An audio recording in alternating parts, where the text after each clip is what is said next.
Hello everyone, how are you doing? This is MD Tech here with another quick tutorial. In today's tutorial, I'm going to show you guys how to resolve if the number keys are not working properly on your Windows 11 computer.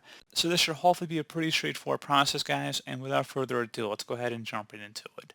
First thing I recommend doing would be if you have a key that says numlock, I'd recommend tapping it one more time. So just tap it once and then see if your number keys work.